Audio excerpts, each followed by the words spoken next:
word nerds. Welcome to the dictionary. I am Spencer, and this is episode F64. 64, Nintendo 64. When I'm 64.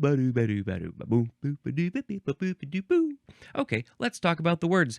In this episode, we have so many more iron words. Iron is the word of the day again, but it's not iron, it's ferro. F-E. Now, let's see. I don't think I recorded this yet. No, I did not. So we are going to go to... See, so I got confused because I saw F-E-R-R-O, and then I was like, but didn't we already have that prefix? No, we had F-E-R-R-I, which I think is similar. It's very similar. Okay, let's get into it. The first word in this episode is ferritin. F-E-R-R-I-T-I-N. Ferritin, noun from 1937. This is a crystalline, iron-containing protein that functions in the storage of iron and is found especially in the liver and spleen. I don't know where those are. Somewhere in the body here. It's a protein. It's got iron. And it functions in the storage of iron. So they help to store iron in your body, I think. Sure. Why not? Okay. Let's see. This is from the Latin ferratus, which, what did we see? Let's see. Let's go all the way back to the ferry prefix and see what was that. That was from the Latin ferrum, and this is from the Latin ferratus, which means bound with iron. Yep, that is it, because these proteins are just chock full of iron. Okay, my sound effect is that's not what I meant to do, but that's what I did.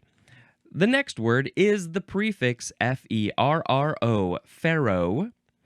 Number one, it just means iron, as in the example, ferroconcrete, which is coming up in this episode. Number two, it means ferrous iron, which, again, seems redundant. Ferrous iron? Iron that is like iron, that has iron, contains iron? It's iron.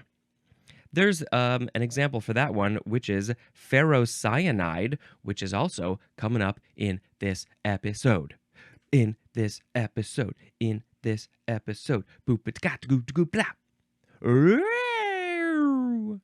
feel like all my sounds have the same thing. Can we do something else? I don't think so. The next word is ferrocement. 2 words with a hyphen. Noun from 1956. This is a building material made of thin cement slabs reinforced with steel mesh. Okay, now what's the iron part? I mean, the mesh is steel. I think steel is different than iron. Is steel made of iron? Do I not know my metals and chemistry? Probably not. Building material made of thin cement slabs reinforced with steel mesh. But it's got to be iron related, right? I don't understand. Next we have ferrocene. F-E-R-R-O-C-E-N-E. Noun from 1952.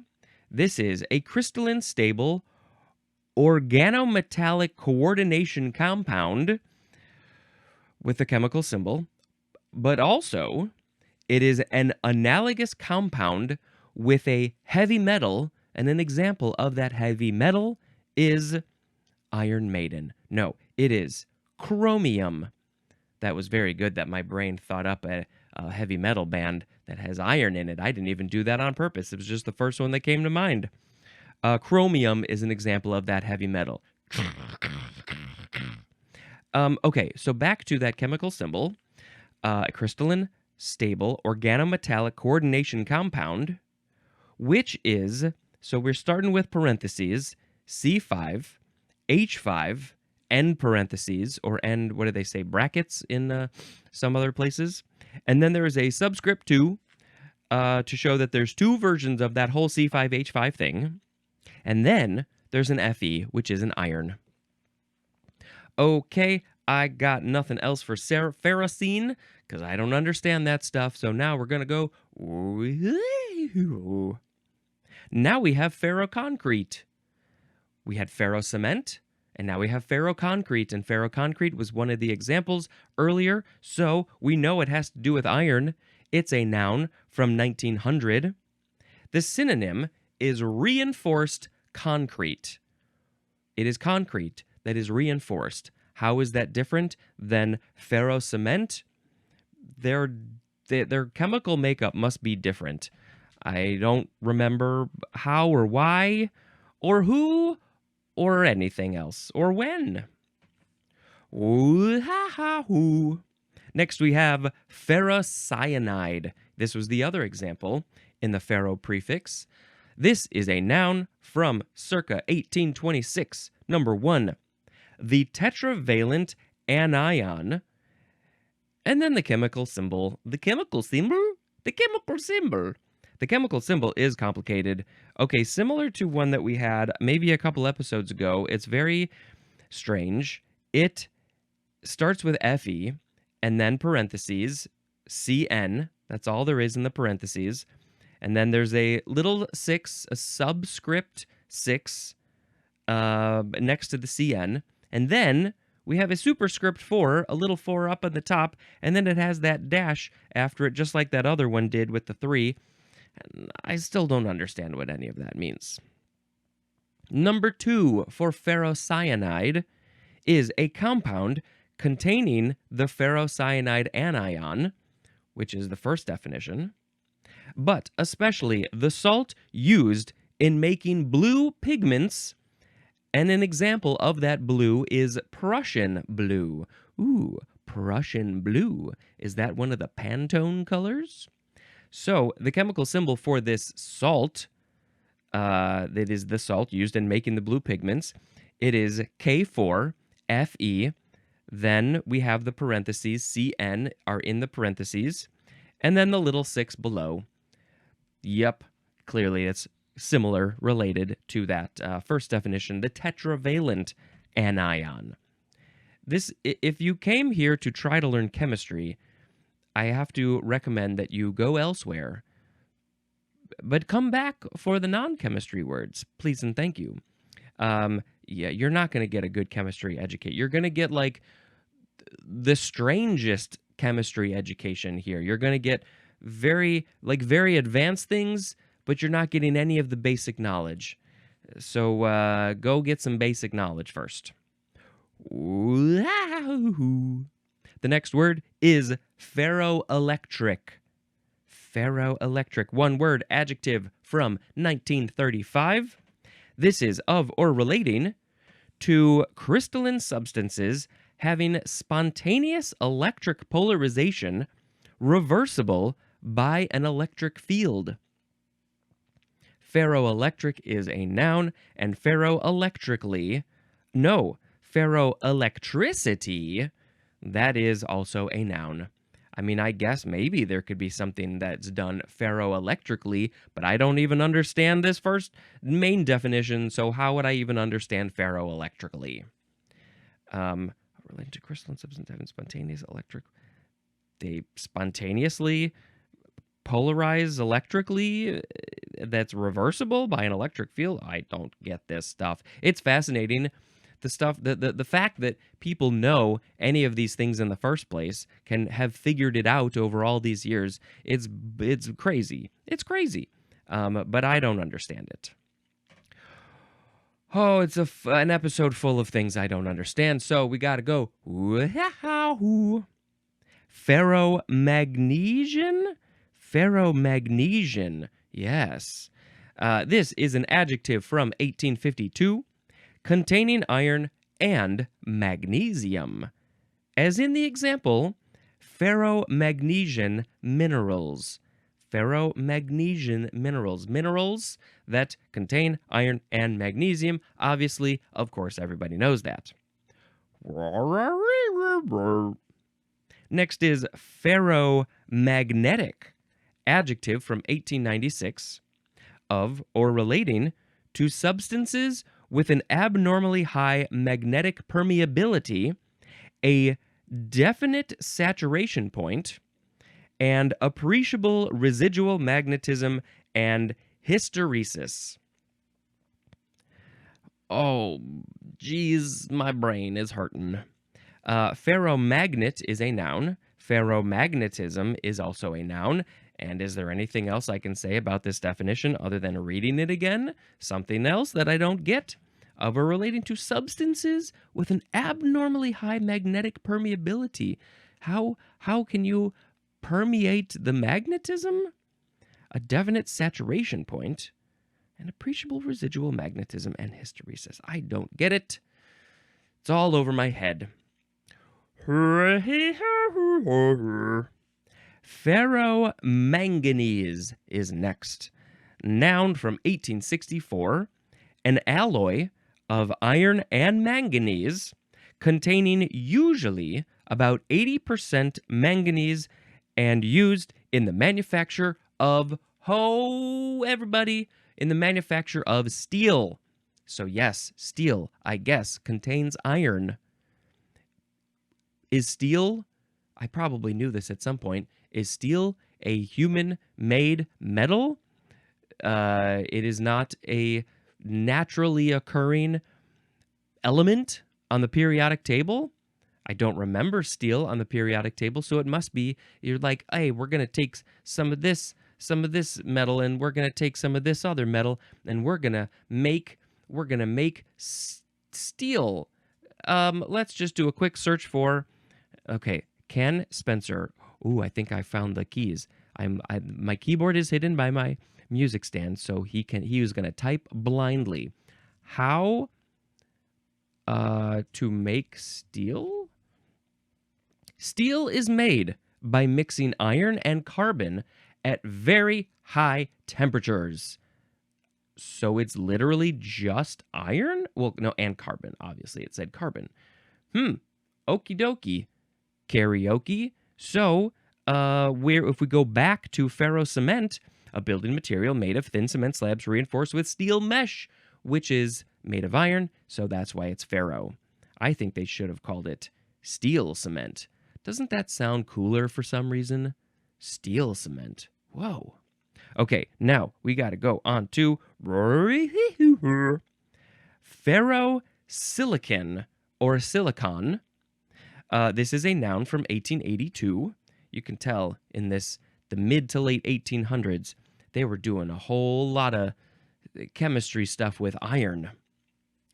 One fist of iron and the other. Oh my God. That song hurts my brain even more now. When I was a kid, my dad used to sing that song, 16 Tons, to me before I went to bed. And that is a very strange choice of song, now that I think about that too. But it was a song he knew. And so it's a very sentimental, nostalgic song for me.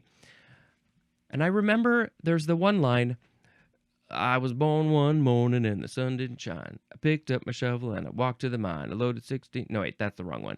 Anyway, the specific line is one fist of iron and the other is steel. If the right one don't get you, then the left one will. And I said, which one is stronger? How do you know which one is iron and which one's steel? And maybe he answered. Maybe he was like, I don't know. We didn't have the internet to look it up. But now I realize that steel is made from iron. Is it stronger than iron because it contains carbon too? Or the way that it's made? Okay, well now we have to. This is what we're here for. We are here for finding the keys. Okay, we found the keys. Luckily, the keyboards put those little dots on two of the keys, so I know where to put my index fingers because I learned the home row when I was learning keyboard typing back in junior high, like a good little boy. So which is stronger? Oh, look, it automatically puts iron or steel. It autofills that. Steel is stronger than iron because steel is an alloy of iron with added carbon, which significantly enhances its strength compared to pure iron. Okay, so One fist of iron and the other of steel. If the right one don't get you, that's made from iron, then the left one will. That one's steel. Steel. Steel, steel. It's a very clever phrase when you think about it. The first one's iron, the second one's steel. The right one is the first one. The left one is the one that's going to get you. This is my right hand. It might be backwards for you. Well, no, it's like if you're looking, that's right. Okay, I learned something. I learned a whole lot of things in this episode, even though it's filled with words that I don't get and I don't care about. I learned some good stuff, and I'm going to have to tell my dad about that. Okay, so let's backtrack because we didn't even finish this one. Ferrosilicon, an alloy of iron. Wait, did I even... No, sorry. I don't even know where... I think I just stopped because I was like, what is steel and iron and all that? Okay, so ferrosilicon, an alloy of iron and silicon containing 15 to 95% silicon, or silicon, and used for deoxidizing molten steel and making silicon steel and high silicon cast iron. An alloy of iron and silicon. So it's a combination of iron and silicon together. Together, they're so happy together. And it contains 15 to 95% silicon, or silicon, maybe I should just say silicon. That is a huge range. It might contain 15% silicon. It might contain 95% silicon. That's mostly silicon. Or it could have any amount in between that of silicon. And how do they use it? They use it for deoxidizing molten steel. Getting rid of molten steel.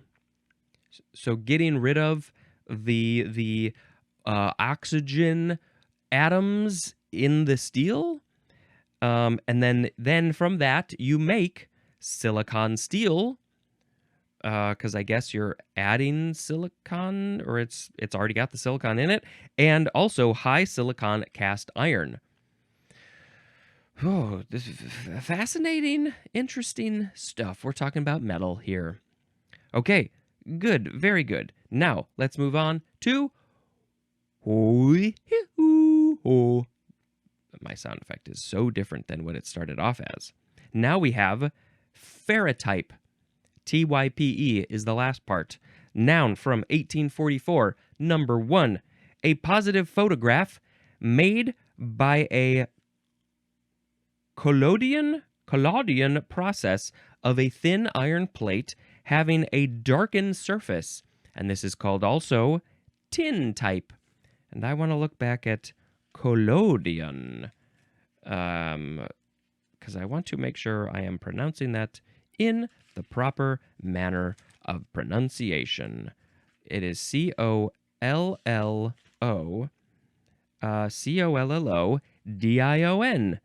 And here we go. Here's colloid. Colloid, but where is... Would it be collodion? Collodion. It's not in here anywhere. Oh, wait, no, it's up here. Because it's spelled different. It is collodion. That's it. Collodion the custodian. All right, so ferrotype is a positive photograph, also called a tin type. I mean, I've heard of tin type. And so it's the thin iron plate that has a darkened surface. That is the iron part of it. And then number 2 for ferrotype is the process by which a ferrotype is made. And I have a vague idea of what this sort of is, but I think I would like to put a link in the show notes for ferrotype, and then maybe possibly a picture on the social media of a ferrotype picture, a photograph. So you can see what it looks like. We'll all get to see together. Next is ferrous. Ferrous. It is not Ferris wheel, but it is pronounced the same way. Ferrous is an adjective from 1851. Number 1, of, relating to, or containing iron. That's it. There's probably something in this room that contains iron. I don't know if anything in here is steel, but if it was, I don't know, maybe the thing up there, maybe. Number 2 for ferrous is being or containing divalent iron. That's what that is. I got nothing else, so we're going to go on to ferrous sulfate, 2 words, noun from 1865. A salt obtained usually in its bluish-green hydrated form, chemical symbol, that is used especially in making inks, pigments, and other iron salts, and in medicine for treating anemia caused by iron deficiency. Okay, let's go through this piece by piece in a backwards fashion. Anemia caused by iron. So if you don't have enough iron in your system, maybe you should eat more kale and such. I think that has iron in it. Then you might get anemia. And so they use ferrous sulfate to treat this anemia, probably because it has iron in it. And what else? They use it to make inks and pigments and other iron salts. Clearly, we've seen this pigment thing multiple times in the last couple, 2-3 episodes. The scientific symbol for this is Fe, that's iron, S, that's sodium, and then O4, 4 oxygens, and then there is a dot in the middle, and then we have 7, a big 7, and then H2O. Oh, water is in there. Is it 7 water? No, I think it's, I don't know. I don't remember what the 7 is exactly. So this is a salt. The ferrous sulfate is a salt obtained from the hydrated form of this thing, and they use it for stuff. Okay. How?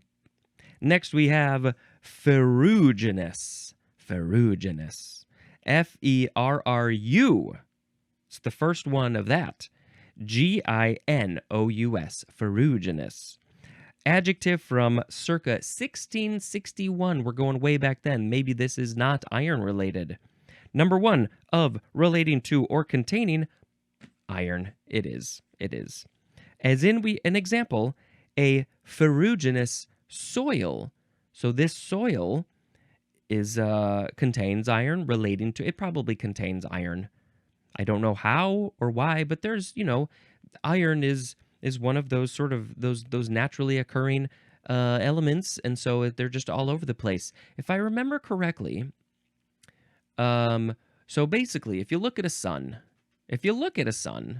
no, you take a sun, just take it in your hands. He's got the whole sun in his hands, and what's going on inside the sun is nuclear fusion. There's so much pressure, there's so many atoms and such, starting with hydrogen, that make up this sun. There's so much gravity pushing them together that they fuse together. Hydrogen fused together makes helium, and then they keep on getting fused together, and eventually they make, I think the last one they make is iron. For some reason, iron is like the last element that can be fused together. And what happens, the reason the sun is the sun, all of our stars are stars, is because when that fusion happens, it releases a whole lot of energy and light. And so that's why it's all, this hand motion is the fusion of elements. Oh, if it were only that easy. And so, yes, I think the sun has an iron core, and eventually that will all be, that's everything. And I think maybe the earth has an iron core, so iron is just all over the place. So it's in soil. So there's a lot of things that are ferruginous. Back to the word. Number 2, resembling iron rust in color. Let's see, anything else here? This is from the Latin ferrugo, which means iron rust, and that is it. Okay, we got another one. Ferruginous hawk. What? Is this hawk related to iron? Noun. There's no year, which is very strange. This is a large hawk of western North America that is typically rust-colored above, and white below, with long tapered wings. And let's put a picture on social media at dictionarypod on Instagram and Threads and still X/Twitter and Blue Sky. It's of this ferruginous hawk. That's going to be the picture. The species name is Buteo regalis. Buteo regalis. I think regalis means very regal. Maybe they are a king or a queen, or maybe a jester. So that's why it's ferruginous, because it has the rust color. Fantastic. Okay, we got one more for this episode. Wow! It is ferrule, but it is spelled Ferrule. It looks like ferrule. It is a noun from 1611, number 1. A ring or cap, usually of metal, put around a slender shaft, like a cane or a tool handle, to strengthen it or prevent splitting. So I think of just a hammer. The hammer has a wood handle, so if you put this ferrule metal ring around the wood, maybe a couple of them, when you're smacking the hammer, maybe all that pressure could possibly split the wood, and so this metal thing is going to help it keep it together.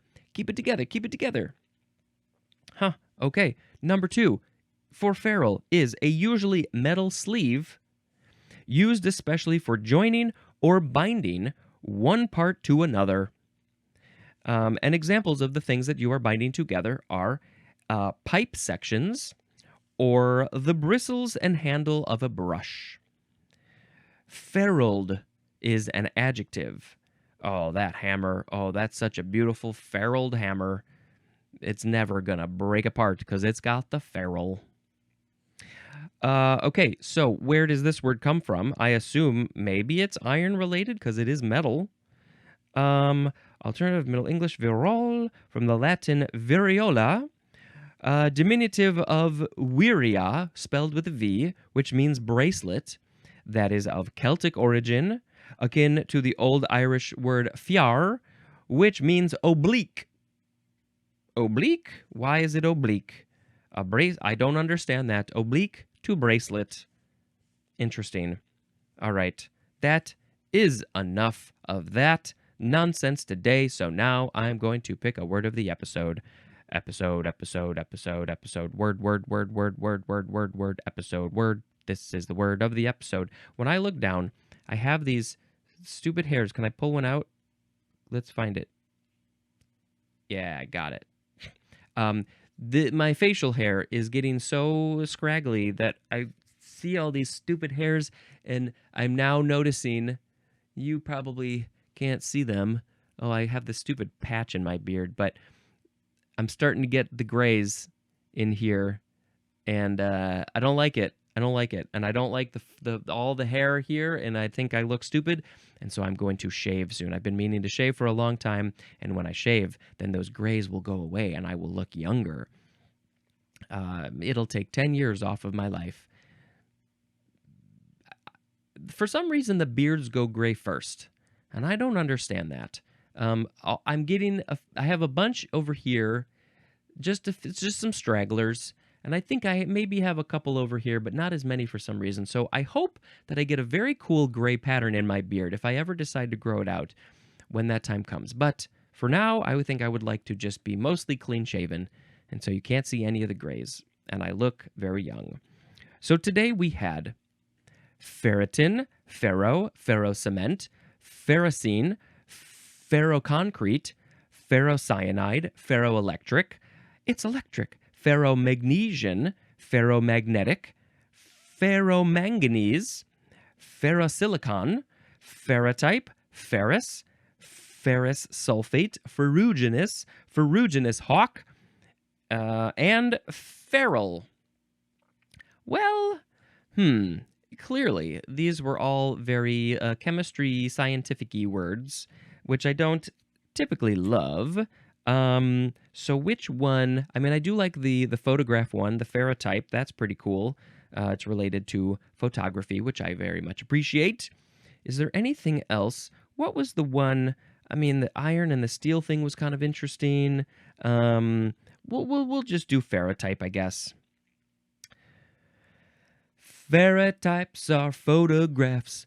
Some photographs are ferrotypes. That's it for this song. You're not gonna get any more song unless he keeps on singing. He did not. All right, let's tell you about a movie. Starry Eyes.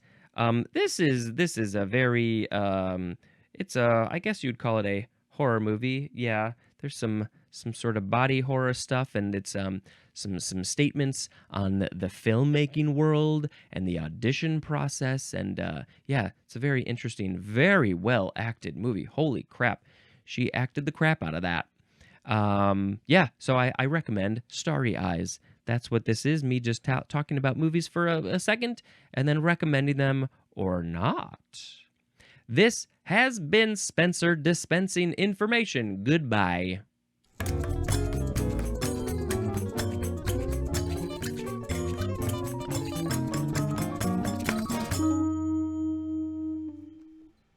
Ooh.